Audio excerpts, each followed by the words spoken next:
Some people can turn a normal vacation day into a competition without ever even saying much out loud. In today's story, these Karens came to Yellowstone chasing a photo worth showing off, stood exactly where they were told not to, and were left with burns that cooked their flesh in seconds. Thanks for coming back and welcome. This is The Last Hike.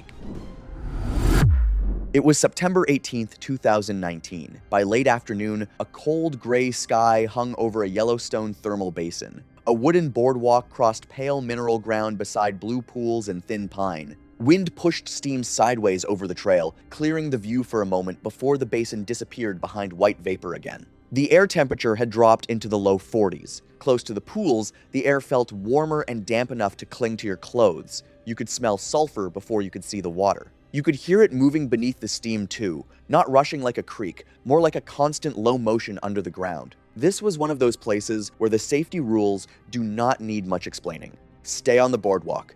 Do not step past the rail. Do not touch the mineral ground. You could read the whole warning in about 3 seconds. Michelle Morgan was 47 years old. She worked in a dental office outside Columbus, Ohio. Her friend, Tracy Walsh, was 49 and worked in retail management. They had known each other for years through their children, who had gone to the same elementary school. They were in Wyoming for a long weekend, staying in a small rental cabin outside the park. The plan was simple: spend the day moving through scenic overlooks, boardwalk trails, and a handful of thermal areas. The evening before, a person staying in the cabin next door saw Michelle and Tracy out on their porch with a folded park map spread across a small outdoor table. The neighbor could not hear what they were saying, and there is no need to guess at a conversation nobody actually heard. What the neighbor did see was 2 women looking over a paper map together before the next day's drive. Michelle's phone later filled in some of the rest. It held a map route through several thermal areas along with saved images from other visitors' trips.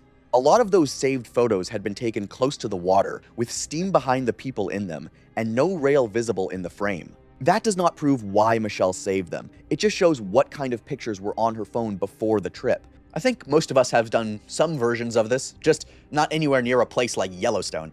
You see a picture online, and suddenly the regular version right in front of you feels a little less exciting than the one on a screen.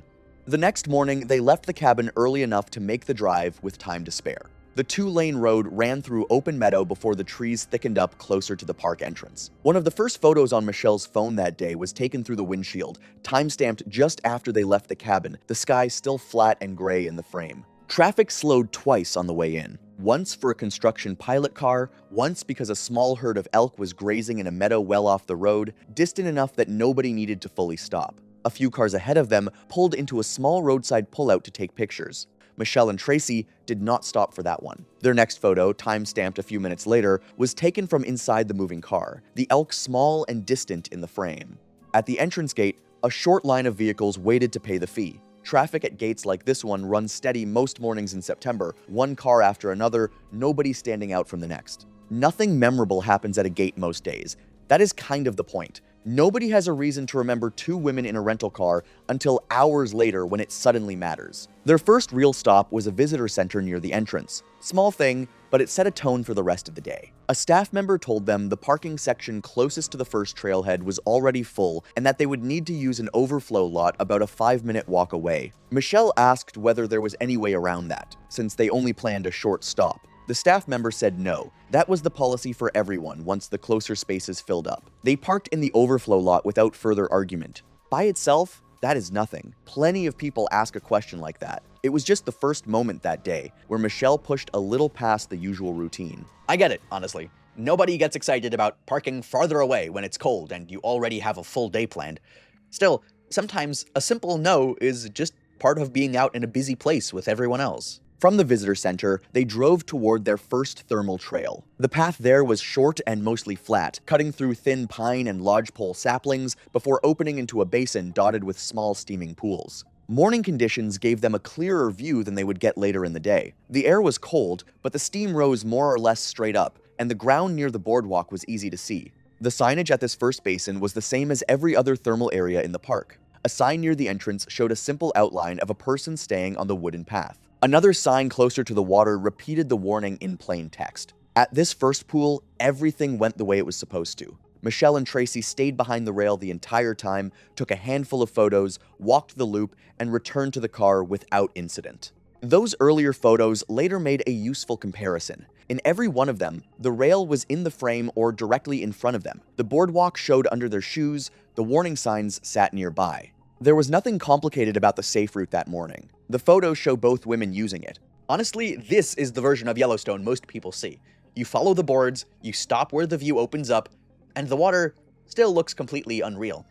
I've never understood why a rail ruins a photo for some people when it's the only thing separating you from ground that can give way. Midday brought more people onto the trails the way it usually does. At one crowded overlook, a woman was standing at the rail with her phone raised, lining up a shot of a wide blue pool below. Michelle stepped in beside her and lifted her own phone over the woman's shoulder to grab roughly the same angle. Tracy stood next to Michelle, watching the screen. The other visitor lowered her phone and moved off a few seconds later without saying anything. Just a small moment of someone taking space that had not really been offered to her without any argument or scene. Their next stop was a larger thermal basin, this one with a wide loop trail and several more active features close to the boardwalk. Steam vents lined both sides of the path here, some hissing faintly, others silent except for the occasional bubble breaking the surface of a nearby pool. A small crowd had gathered near one particular feature, where the blue center and orange mineral edge lined up well for photos. Rather than wait for the group to clear the spot, Michelle moved in beside them, holding her phone up next to theirs. The group shifted aside a short time later and moved on. It was at this same basin that a ranger, stationed near one of the more active features, called out to a small cluster of visitors who had leaned past a painted boundary line, trying to get a better angle. Michelle and Tracy were part of that group. Tracy stepped back right away. Michelle stayed leaning forward another second or two with her phone still raised before she followed. Nobody crossed a rail there. Nobody was pulled aside or removed. It was a routine correction,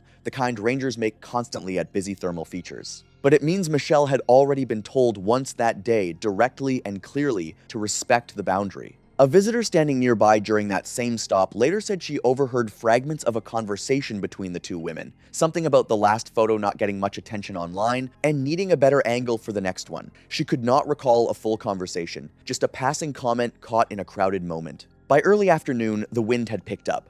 Low clouds rolled in over the tree line, and the temperature dropped another few degrees. People who had been walking around in light jackets started zipping them back up. Long photo sessions became shorter, more groups were moving toward their cars instead of lingering at the rails. The steam behaved differently too. Earlier in the day, it had risen mostly straight up off the pools. Now it sat lower, pushed sideways by the wind, drifting across the boardwalk and over the pale ground beside the water, which is exactly the kind of shift that makes thermal ground harder to read from a distance. This is the part of a long day outdoors that can sneak up on you. The weather changes a little, the light gets flatter, people start moving slower, and suddenly, the place you walked through easily that morning feels like a completely different trail. Here is the thing about that ground that is easy to miss if you have never been out there. Hot water rises from deep underground, carrying dissolved minerals with it. When that water reaches the surface and cools even slightly, the minerals harden into a crust around the edges of the pool. Some of that crust can be a few inches thick and hold a person's weight for a moment. Other sections are barely holding themselves together. You cannot tell the difference by looking, not from the color, not from a photo, not by taking one careful test step. That is the part that makes these places so dangerous. The danger is not obvious. It is hidden right under a surface that looks completely normal. Photo metadata and location records, where available on Michelle's phone, showed the two of them following their planned route away from the larger basin toward a smaller, quieter thermal area farther down the road. Her camera roll showed their first photos there beginning shortly after 4 in the afternoon. The last parking area was quieter than the earlier ones. The direct witness later recalled passing only a handful of vehicles on his way toward the boardwalk. The lot was not empty, but the busy middle of the day crowd had already moved on. From the lot, the final boardwalk took visitors through a short stretch of pine before opening onto the thermal basin. The boards were damp in places from the steam. The wind kept driving vapor across the trail, then pulling it away again. A person could stand still for a moment and see the water clearly. Take a few more steps, and the next gust could hide it again. I can see why this part of the trail would pull people in.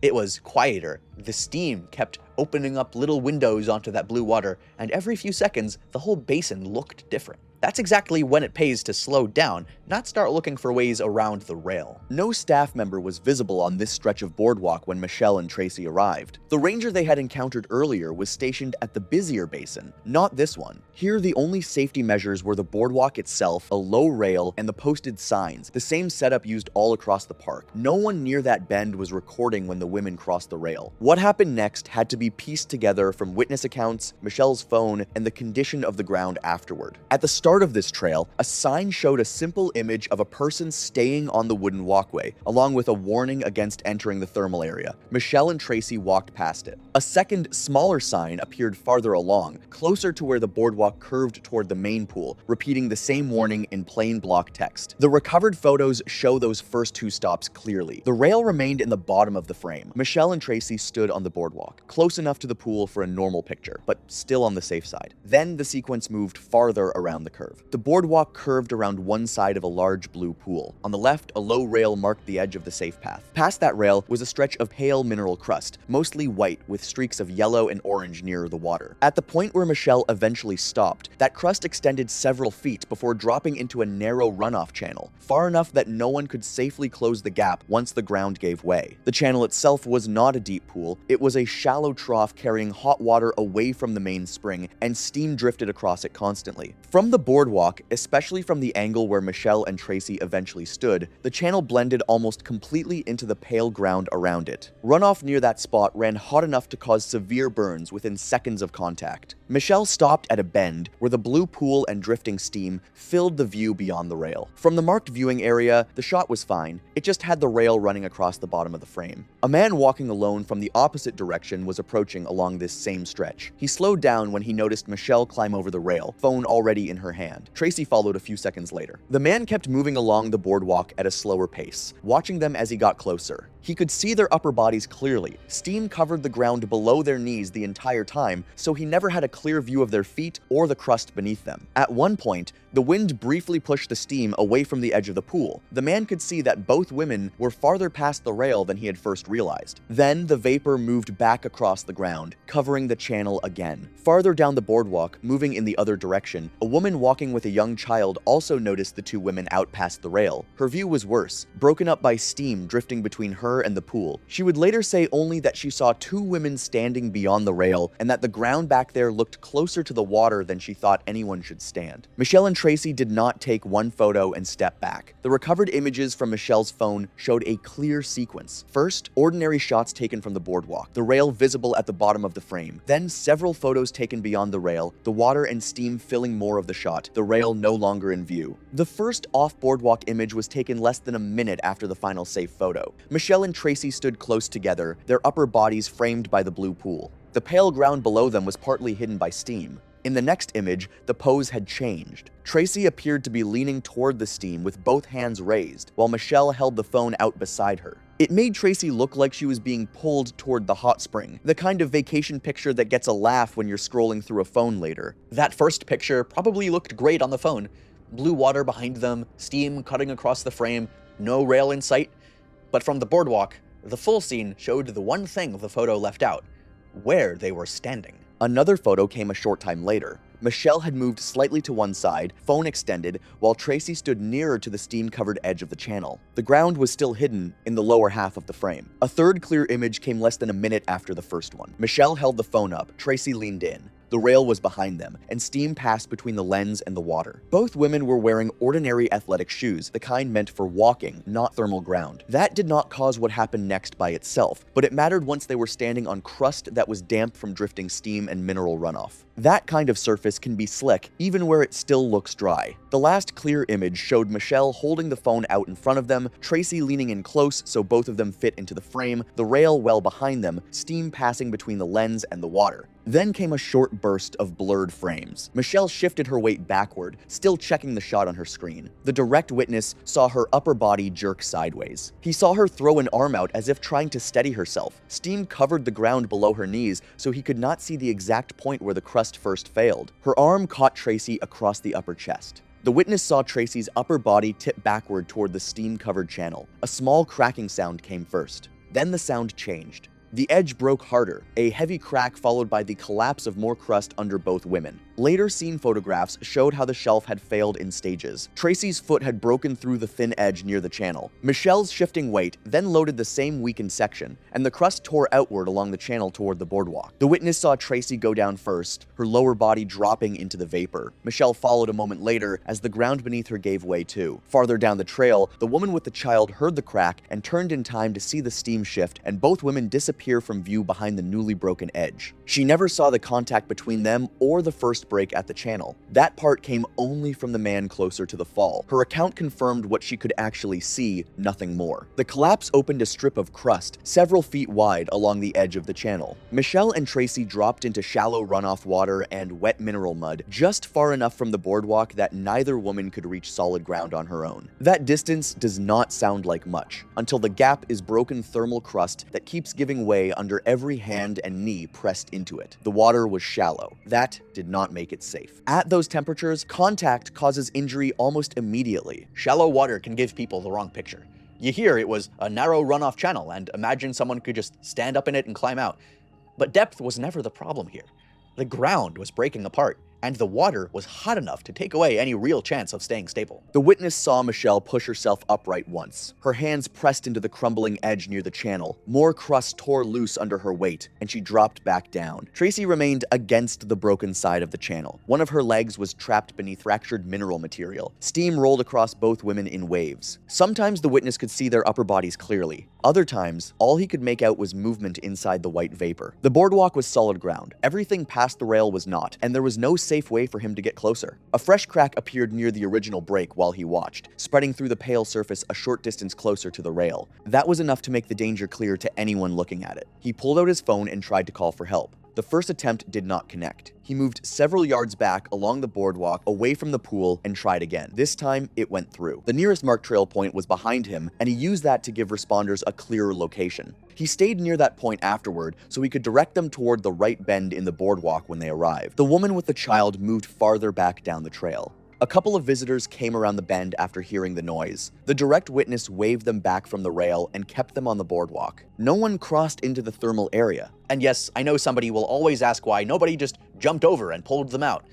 But from the boardwalk, the danger was obvious. Another person stepping onto that crust could have turned one collapse into 3 people trapped out there. Michelle's phone had come loose during the fall. It landed near the rail on a section of crust that remained intact. The witness could see it from the boardwalk but had no way to safely retrieve it. It stayed there until the area was secured. The last usable image recovered from the device was blurred, its timestamp placing the collapse a few minutes after 4 in the afternoon. Roughly 20 to 30 minutes passed between the successful call and the first responders reaching the boardwalk. That time included travel from another part of the park, driving as close as the road allowed, and then carrying equipment the rest of the way on foot. The witness waited at the marked point he had given during the call. Once responders reached the trail, he pointed them toward the bend and described where the rail crossing and collapse had happened. That saved time. There was no need for them to search the full boardwalk loop while steam was cutting visibility across the basin. By the time the response team reached the site, a small group of visitors had gathered farther back on the boardwalk, drawn by the commotion, but kept well away from the rail. Nobody else attempted to get closer. The first responders cleared that section of boardwalk and kept everyone farther back. Then they moved to the edge and assessed the collapse from stable footing. The first view from the boardwalk confirmed that the break had opened along the runoff channel, not into the main pool. The water was shallow, but the edges around it had fractured in several places. Loose crust hung over parts of the channel, which ruled out any direct walk-in approach. The steam kept covering the channel, so they had to wait for clear gaps before they could see Michelle and Tracy well enough to decide where to place their reach tools. Nobody walked out onto the crust. Protective gear helps against heat and rough surfaces, but it does not turn unstable ground safe. The boardwalk was the only surface they could trust. Responders secured lines to fixed points on the boardwalk structure and extended long-reach poles toward the collapsed section. One person managed the line, another worked the pole. A third watched the edge of the break and signaled when the steam cleared enough to see the women's positions. Michelle was closer to the boardwalk. The team guided a tethered rescue sling toward her using the pole. The first placement had to be abandoned when a gust of steam covered the channel and the sling caught on broken crust rather than reaching her. They repositioned along the boardwalk, waited for another clear window, and tried again. The second attempt reached Michelle. Responders pulled her slowly toward the stable edge with the secured line. She was unresponsive by the time she was brought onto the boardwalk. Once Michelle was clear, the team reset the line and shifted position along the boardwalk. Tracy remained in the channel while they worked out a second approach because the broken crust around her leg left no safe way to pull her straight toward the rail. Tracy took longer. She was still responsive when the team first reached her, but she was farther into the collapsed area, and her leg remained trapped beneath broken mineral crust. The first reach attempt could not get a secure sling around her because of the channel angle and loose material around her. The response team shifted position again along the boardwalk. A second secured line was used to keep Tracy from sliding deeper into the runoff, while long-handled tools shifted loose fragments near her trapped leg where responders could reach them from stable footing. It was slow work. The steam kept coming across the channel, then clearing. Small pieces of the broken edge continued dropping into the water. Responders later noted that Tracy became less responsive as the extraction continued. Once her leg came free, they pulled her toward the boardwalk using the secured lines and brought her onto stable ground. She was stabilized on the boardwalk before being moved along the trail to the nearest access point. After both women had been removed, the site remained closed.